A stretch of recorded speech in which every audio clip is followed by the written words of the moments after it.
मदिरा की वह नदी बहाती आती, थके हुए जीवों को वह सस्नेह प्याला एक पिलाती। सुलाती उन्हें अंक पर अपने, दिखलाती फिर विस्मृति के वह अगणित मीठे सपने।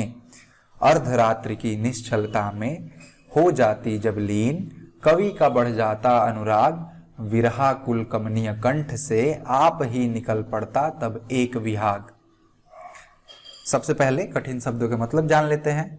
विस्मृति यानी कि भूला हुआ, अंक यानी गोद, कमनीय यानी सुंदर, विहाग यानी अर्धरात्रि में गाया जाने वाला एक विशेष राग।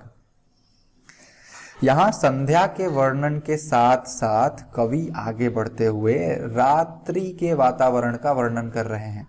पूरे आकाश में श्रृंगारिक भावनाओं के तहत भाव अभिव्यक्ति की गई है।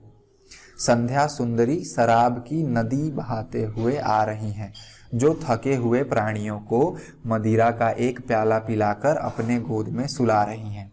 सोते समय वे विस्मृत यानी भूली हुई अच्छी यादों के सपने दिखा रही हैं।